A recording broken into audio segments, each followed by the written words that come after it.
Yeah, I'm so nervous.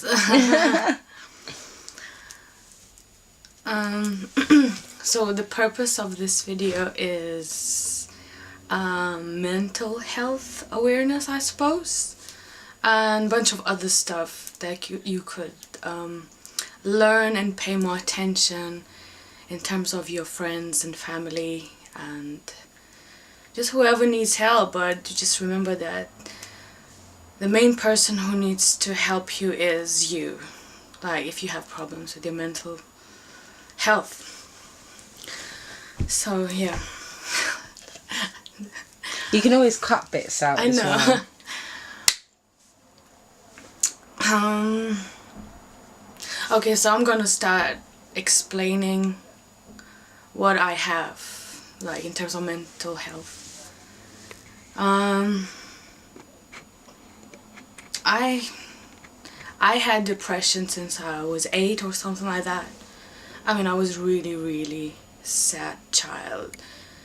Because my mom had me when she was 16 and she wasn't really around and my dad wasn't present in my life. So I was growing up with my grandmother mainly, and I don't think grandparents really know what you're doing in terms of like, especially when you're a teenager. And well, there was a lot of mess in my family life and I just felt like quite left out, and I think that's why I became quite depressed as a kid, because I felt like my mom isn't there for me and like no one loves me, blah blah. And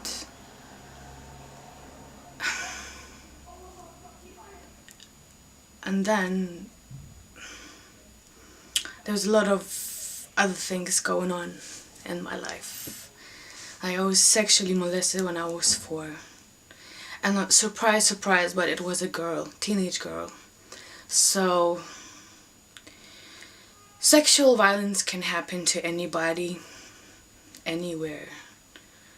And in terms of kids, like child molestation, it will most likely happen in your close environment. So really be careful with your kids, who you leave your kids around. It could be I'm sorry, but it could be your brothers, it could be your cousins and the closest relatives. So that happened when I was 4 with my neighbor. And she was much older because I was only 4 and she was a big girl, she was a teenager. I was targeted by a pedophile when I was 6. And I told my grandmother, but I think she didn't believe me. She just denied the fact that a pedophile asked me to kiss him, and I was so scared. Thought I'm gonna die, even though I didn't know what it was going on. I was even probably forgotten whatever happened with that girl. At that point, kids forget things like that. But obviously they come back in flashbacks because I remember now. And I was just growing up in this dysfunctional environment, because even at school I was quite bullied for my looks, for being a little bit chubbier, and particularly because of my hair. Because back home, most of people have kind of straight kind of hair, and I had this curls, and I was quite bullied for that. And if you ever wondered what means being bullied, it's not necessarily being kicked till you bleed at school. It could be people not being your friends at school, just ignoring you, or one day they're your friends and the next day they're not. And I was sexually harassed constantly at school by boys, touched my private parts all the time, and I was crying for help at school and at home, and no one helped me. So no wonder why I turned into wrong people in my teenage days and started drinking and smoking since 14 or something like that. But got properly drunk maybe was when I was 13. And I tried drugs and I started having sex when I was 15, but I didn't enjoy any part of it. Had many guys, but I didn't enjoy it. I just thought that's how it's supposed to be. If a guy wants something you just need to give it to, because I wasn't taught any other way, and I ended up in a really bad situation where I was kept against my will in a house and raped, and I was kicked in my face once. It happened multiple times. I don't know if you want to hear the nasty details, but I felt like a dirt. And I didn't know what was going on. I didn't know what to do. I didn't go to police because they threatened me, and I honestly didn't think police could help me because I thought they would just support them and everyone would just think that I'm just a teenage slut.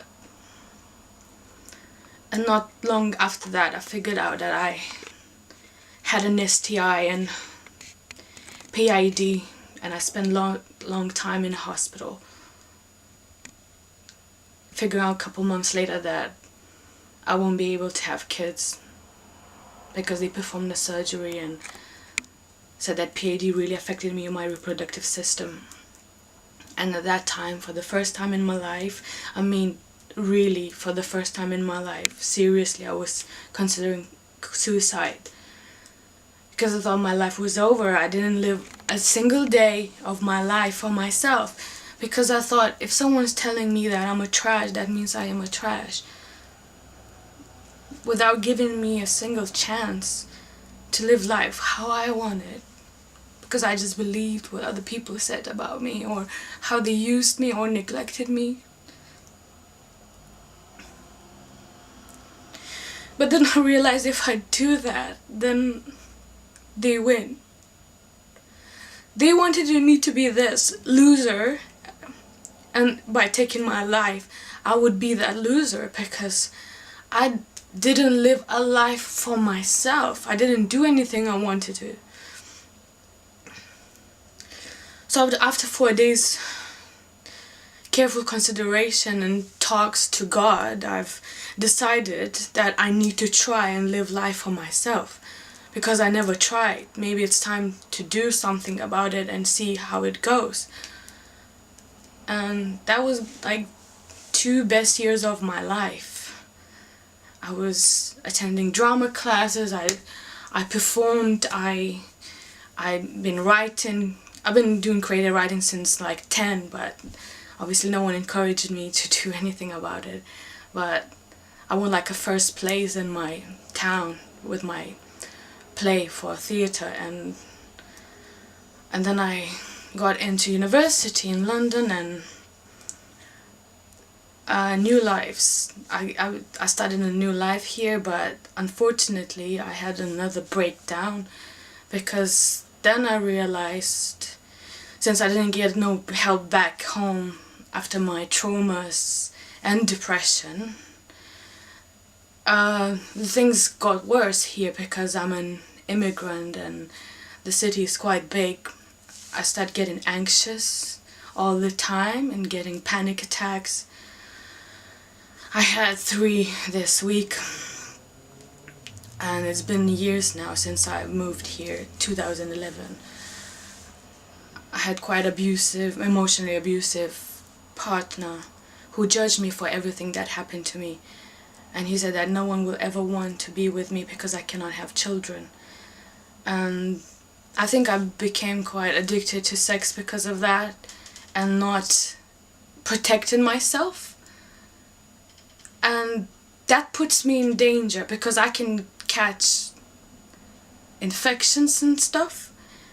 But I think at the back of my head, the voice is telling me like, you need to keep trying and get pregnant. But if I really think, do I really want a kid? I don't know if I could cope. And not because of my emotional state, but it's just because I still need to try and live my life. But now I stopped living again because I came here and I've got all this emotional breakdown again, and it's been years now. But this year I decided that I'm gonna take my mental health seriously. And I started going to see doctors and trying to get myself into therapy, and I'm starting that soon. And for anybody who's suffering from the same problems like me, I would suggest to seek help. You need to take this seriously. You need to take your health seriously. I mean, we live here not without purpose, and we can't be losers. We need to do something for ourselves. We can't just live life to satisfy others. And just one more thing I want to mention. My insecurity for not being able to get pregnant. I recently tattooed a shark. And I thought it's some type of feminism, because sharks can conceive without male interaction, but then I realized it's much deeper than that. I constantly seeked a man in my life to make me pregnant, but then I realized I should make myself pregnant. And what I mean, make myself pregnant with happiness, make myself pregnant with ideas, and just live my life. That's what I need to do, and I hope this shark on my forearm is going to be a constant reminder to myself that that's what I need to do. Well, take care of yourselves.